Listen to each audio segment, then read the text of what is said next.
Hi friends, welcome to Sajjana vlogs.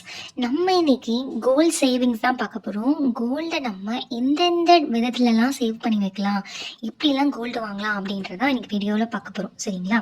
So first வந்து பார்த்திங்கன்னா சீட்டு போடுறதுன்னு பார்த்தீங்கன்னா ஏலச்சீட்டு இப்போ வந்து ஃபார் எக்ஸாம்பிள் நம்ம வந்து ஏலச்சீட்டில் கலந்துருக்கோம். ஒரு 50,000 ரூபாய் சீட்டோ ஒரு 5 லட்ச ரூபா சீட்டோ, அதுக்குள்ளே ஏதோ ஒரு அமௌண்ட் நீங்கள் போட்டிருக்கீங்கன்னு வச்சுக்கோங்களேன்.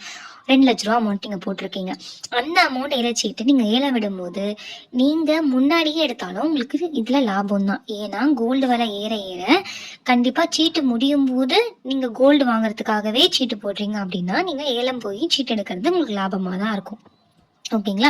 ரொம்ப தள்ளு போகாமல் எடுக்கிறது லாபமான ஒரு விஷயம். சீட்டு போடுறது ஏலச்சீட்டில் முதல்ல. அடுத்தது வந்து பார்க்கணும் நகைச்சீட்டு எல்லாருக்குமே தெரியும். நம்ம வந்து காசாக வரவு வைக்கிறது இருக்கு, கிராம வரவு வைக்கிறது இருக்கு. காசாக வரவு வைக்கிறதுனா நீங்கள் 1000 ரூபா கட்டுறீங்கன்னா 1000 ரூபா 11 மாதம் கட்டுறீங்கன்னா 11,000 சேரும்.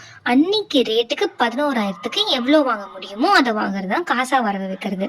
கிராம வர வைக்கிறதுனா இப்போ இன்னைக்கு 1000 ரூபா கட்டுறீங்க, இன்னைக்கு 1000 ரூபாய்க்கு 1 கிராம் எந்த வெயிட், அடுத்த மாதம் வந்து இன்னும் விலை ஏறுது, அந்த 1000 ரூபாய்க்கு அன்னைக்கான கோல்டு ரேட்டு, அதுக்கு என்ன வெயிட், அந்த மாதிரி வெயிட்டா என்ன வந்து வெயிட் வருதோ அந்த காசுக்கு அந்த வெயிட்டா வந்து கூடிக்கிட்டே வரும். 11வது மாதம் எவ்வளோ கூடி இருக்கோ அவ்வளோக்கு எடுப்பீங்க. ஓகேங்களா? இது வந்து நகைச்சீட்டு வந்து நீங்கள் குறைஞ்சது 1000 ரூபாயிலேருந்து 50,000 வரைக்கும் இருக்குது. நீங்கள் ஒரு அமௌண்ட் போட்டுறீங்கன்னு வச்சுக்கோங்க நகைச்சீட்டில், அதை வச்சு நகை எடுக்க முடியும்.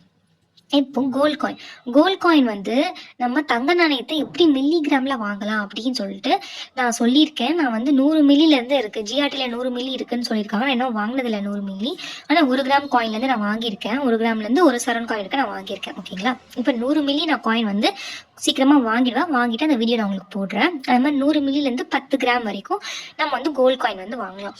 அந்த மாதிரி கோல்ட் காயினை வந்து சேர்த்து வைக்கலாம். அப்புறம் குலுக்குச்சீட்டுன்னு சொல்லுவாங்க. இது எப்படின்னா வந்து இந்த மாதிரி சீட்டு போடுற மாதிரி தான் மாசமான ஒரு காசு வந்து கட்டிடணும். இப்போ குலுக்கி போடுவாங்க. உங்க 10 பேர் சேர்ந்துருக்கீங்கன்னா 10 பேரோட பேரும் குலுக்கி போடுவாங்க. அந்த மாசத்துல உங்க பேர் வந்துச்சுன்னா லக்கு, அந்த காசு உங்களுக்கு வந்துடும். இப்போ முதல் 2-3 மாசத்துலயே உங்களுக்கு வந்துருச்சுன்னா ரொம்ப லக்கு, அந்த காசு வந்துடும். நீங்க அப்பயே போயிட்டு நாங்க ஏன் எடுத்துக்கலாம். ஓகேங்களா? ஸோ மாதம் ஒருவரை தேர்ந்தெடுத்து கொடுப்பாங்க அந்த காசை. அடுத்து ஃபிக்ஸ்டு சீட்டுன்னா இப்போ வந்து ஒரு 10 மாசம் ஜனவரியிலேருந்து அக்டோபர் வரைக்கும் 10 மாசத்துக்கும் வந்து ஒவ்வொரு பேரா வந்து முடிவு பண்ணிடுவாங்க. ஜனவரி மாசமே எனக்கு காசு வேணும், பிப்ரவரி மாசம் எனக்கு வேணும் அப்படின்னு சொல்லி முதலே பேர் கொடுத்துட்டு தான் சீட்டே ஆரம்பிப்பாங்க. நான் அந்த மாதிரி சீட்டில் தான் சேர்ந்துருக்கேன். அந்த மாதிரி ஃபிக்ஸ்டு சீட்டில் வந்து முன்னாடியே வந்து நம்ம காசு கொடுக்குற மாதிரி இருக்கும். அந்த மாதிரி நீங்க காசை கொடுத்துட்டு அதுக்கப்புறமா உங்களுக்கு வந்து கடைசியில் எடுக்கிறதுனால லாபம் அதிகமாக இருக்க மாதிரி இருக்கும். ஓகேங்களா? முன்னாடி எடுக்கிறவங்களோட கடைசியாக எடுக்கிறவங்களுக்கு லாபம் அதிகமாக இருக்கும். அதான் வந்து ஃபிக்ஸ்டு சீட்டு. அந்த மாதிரி சீட்லேயும் நீங்கள் வந்து நகை எடுக்கலாம். இன்னொன்று பார்த்தீங்கன்னா, நம்ம வீட்டில் செலவை வந்து ரொம்ப சிக்கனமாக பண்ணி அதுலேருந்து சேர்த்து வைக்கிறது. உண்டியல் சேமிப்பு அந்த மாதிரிலாம் நம்ம சொல்லுவோம் இல்லையா? அந்த மாதிரி நம்ம சேர்த்து வைக்கிறது. இப்போ மளிகை சாமான் வந்து நம்ம வேற எங்கன்னா வந்து வாங்குறோம் அப்படின்னா நமக்கு அதிகமான காசு வரும். அப்போ நம்ம வந்து ஒரு ஹோல்சேல் மார்க்கெட்டு அந்த மாதிரி இருக்கும், அந்த மாதிரி போய் வாங்கலாம். இல்லைனா வந்து எங்கள் வீட்டு பக்கத்தில் ஒரு கடை இருக்குது, அந்த கடையில் தான் வந்து சின்ன சின்ன கடைக்காரங்க கூட வாங்கிட்டு போவாங்க. அந்த மாதிரி கடையில் போய் வாங்கினா நம்மளுக்கு வந்து லாபம் அதிகம். சரிங்களா? அந்த மாதிரி வந்து மளிகை சாமான் மூலமாக நம்ம வந்து காசு கம்மி பண்ணலாம். அதே மாதிரி போகிறதுக்கு முன்னாடி நம்ம வீட்டில் என்னென்ன இருக்குது என்ன இல்லைன்னு சொல்லிட்டு பார்த்து எழுதி எடுத்துன்னு போயிடுங்க. அப்போதான் நம்ம தேவையில்லாத பொருளை வாங்கிட்டு வர மாட்டோம். ஏற்கனவே இருக்கிற பொருளை நம்ம வந்து தேவையில்லாமல் காசு கொடுத்து வாங்க மாட்டோம். ஓகேங்களா? அடுத்து வந்து பார்த்தீங்கன்னா பெட்ரோலில் கூட நம்ம வந்து ரொம்ப காசு சிக்கனாக பண்ணலாம். உங்களுக்கு வீடியோ என்ன நான் கேளுங்க, நான் போடுறேன். பெட்ரோல்லேருந்து எவ்வளோ சேவ் பண்ணலாம் நான் போடுறேன். நம்ம முடிஞ்ச அளவுக்கு பெட்ரோலை சேவ் பண்ணுறது மூலமாகவும் நம்ம வந்து காசு சேர்த்து வைக்க முடியும். அதாவது மாசத்துக்கு பெட்ரோலுக்கு எடுத்து வச்சிருங்க. அதுல பெட்ரோலுக்கு இவ்வளவுதான் ஆயிருக்குன்னா இப்போ மிச்சம் 400 ரூபாய் 450 ரூபாய் மிச்சம் இருக்கும். எனக்கு மாசம் அந்த மாதிரி மிச்சம் இருக்கு. ஓகேங்களா? 400 ரூபாய் மிச்சம் ஆகுது பெட்ரோலுக்கு. அதுவும் நான் தனியா வீடியோ போடுறேன். ஓகேங்களா? இப்போ தினைக்கும் நம்ம வந்து செலவு பண்ணுவோம் பார்த்தீங்களா, காய் வாங்குறது பால் வாங்குறதுன்னு சொல்லிட்டு, அது மூலமாகவும் நம்ம வந்து சேர்த்து வைக்க முடியும். அதுவும் வந்து நான் வீடியோ வந்து போட்டிருக்கேன், எப்படி வந்து நம்ம பால் வாங்குறது மூலமா சேர்த்து வைக்கிறது அப்படிலாம் போட்டிருக்கேன். ஸோ வந்து அந்த வீடியோவும் பார்த்துக்கோங்க. இந்த மாதிரி வீட்டுல செலவு பண்ற செலவு மூலமாகவும் நம்ம வந்து சேர்த்து வைக்கலாம். ஓகேங்களா? அதுக்கப்புறம் வந்து நம்ம நிறைய விசேஷத்துக்கெலாம் வந்து நகை எடுக்கிறது.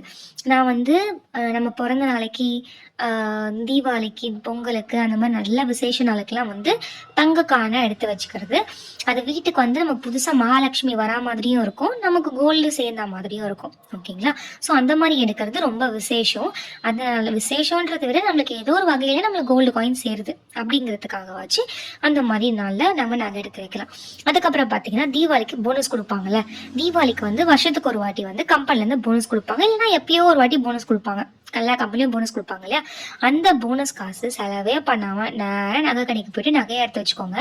அந்த வருஷத்துக்கு அந்த போனஸில் வந்து நகை எடுத்து வச்ச மாதிரி ஒரு பேராகவும் இருக்கும், ஒரு ஞாபகமாகவும் இருக்கும். இப்போ உங்கள் ஹஸ்பண்ட் வந்து அந்த மாதிரிலாம் நகை எடுக்கிறதுக்கு விரும்ப மாட்டாங்க அப்படின்னா நீங்கள் என்ன பண்ணுங்க, குழந்தைங்க இருக்காங்கன்னா குழந்தைக்கு ஒரு ஒரு செயின் வாங்கி கொடுத்துருப்பா, போனஸ் வந்தால் ஆசையாக அது பேராக போட்டுப்பா, உங்கள் ஞாபகமாக போட்டுப்பா, அந்த போனஸ் வந்த ஞாபகமாக போட்டுப்பா அப்படின்னு சொல்லி அந்த மாதிரிலாம் பேசி வாங்கி கொடுக்கலாம். இல்லைன்னா நீங்கள் முன்னாடிலேருந்தே சொல்லிகிட்டே வரலாம், எனக்கு வந்து இது வாங்கணும் வாங்கணும் வாங்கணும் ஆசையாக இருக்குன்னு சொல்லிட்டு வர அவங்களுமே வந்து உங்களுக்கு வாங்குவாங்க.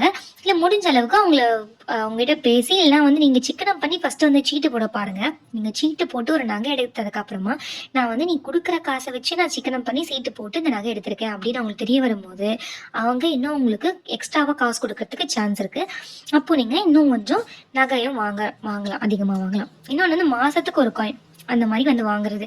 மாதத்துக்கு ஒரு காயின் வாங்கணுன்னா வந்து 1 கிராம் வந்து வாங்குற அளவுக்கு எங்கிட்ட காசு கிடையாது அப்படின்னு சொல்வீங்க. அப்படி கிடையாது. நீங்கள் வந்து உண்டியெல்லாம் சேர்த்து வைக்கிறீங்க அப்படின்னா ஒரு 1000 ரூபாய் 1500 சேர்ந்தா கூட 1 கிராம் போய் 100 மில்லி போய் வாங்க முடியும். 1 கிராம் வாங்கலனா கூட, ஓகேங்களா. ஸோ 1 கிராமோ 1/2 கிராமோ இல்லை 100 மில்லியோ ஏதோ ஒன்று மாதத்துக்கு ஒரு காயின் வாங்கியே ஆகணும் அப்படின்னு சொல்லிட்டு டார்கெட் வச்சுக்கோங்க. சம்பளம் வந்தோடனே அதை போய் வாங்கிட்டு வந்துடுங்க, மிச்ச காசை வச்சு செலவு பண்ணுங்க, ஓகேங்களா. அடுத்து வந்து பார்த்தீங்கன்னா நகையை வச்சு நகை எடுக்கிறது. நான் எப்படின்னு சொல்லிட்டு ஒரு வீடியோ போட்டிருக்கேன். அந்த வீடியோவுக்கு நல்ல ரெஸ்பான்ஸ் வந்துச்சு. மறக்காமல் அந்த வீடியோ பாருங்கள். 5 சவரன் நகையை வச்சு 3 சவரன் நகை எப்படி எடுக்கிறது, அதுவும் வந்து ஜிஎஸ்டி வேஸ்டேஜ் எதுவுமே வந்து இல்லாமல், அதெல்லாம் வந்து கடைக்காரங்க நம்ம சொல்லுவாங்க இல்லையா, சீட்டு போட்டு எடுத்தா லாபம்னு சொல்லிட்டு, அதே லாபத்தை நம்ம நகையை வச்சு நகையை வாங்கும் போது நம்மளுக்கு எப்படி லாபம்னு சொல்லி நான் அந்த வீடியோவில் சொல்லியிருக்கேன். மறக்காமல் அந்த வீடியோவை பாருங்கள், கண்டிப்பாக உங்களுக்கு யூஸ்ஃபுல்லாக இருக்கும், ஓகேங்களா. அதை கண்டிப்பாக நம்ம எங்கே தான் வைக்கணும், கவர்மெண்ட் பேங்க்கில் தான் வைக்கணும். பிரைவேட் பேங்க்ல வச்சுட்டாதீங்க, கவர்மெண்ட் பேங்க்ல தான் இன்ட்ரெஸ்ட் அதிகம். அதே மாதிரி என்னுடைய எய்ம், என்னோட கனவு, என்னோட ஆசை எல்லாம் பார்த்தீங்கன்னா 100 பவுன் சேர்க்கறதுங்க. இது வந்து ரொம்ப ரொம்ப ரொம்ப பெரிய விஷயம்தான் எனக்கு தெரியும். என்கிட்ட இப்போ எவ்வளோ சவரன் இருக்குன்னு பார்த்தீங்கன்னா ஒரு 10லேருந்து 11 சவரன் இருக்குங்க, ஓகேங்களா. 10 சவரன் தான் இருக்குன்னு வச்சுக்கோங்க. எல்லாமே சில்லறாங்கலாம் அப்படி இப்படி கொஞ்சம் சேர்க்கலாம். 10 சவரன் இருக்கு. இந்த 10 சவரன் தான் என்கிட்ட இருக்கு நகை. நான் எப்படி 100 பவுன் சேர்க்க போறேன் அப்படிங்கிறது உங்களோட சேர்ந்து நான் சொல்ல போறேன், சேர்ந்து பயணிக்க போறேன். இந்த 100 பவுன் நான் சேர்க்குற ஜேர்னியில் எல்லாமே நான் உங்களுக்கு வீடியோவாக ஷேர் பண்ணுறேன். இப்போ தான் நான் வந்து அது ஒரு முடிவாக எடுத்திருக்கேன், கண்டிப்பாக நம்ம வந்து சேர்க்கணும் அப்படிங்கிறது. கண்டிப்பாக நான் உங்களுக்கு எல்லாமே ஷேர் பண்ணுறேன். ஸோ ப்ளீஸ் மறக்காமல் லைக் பண்ணுங்கள், ஷேர் பண்ணுங்கள், சப்ஸ்கிரைப் பண்ணுங்கள். முக்கியமாக கமெண்ட் பண்ணுங்கள் உங்களோட எய்ம் எவ்வளோ அப்படின்னு.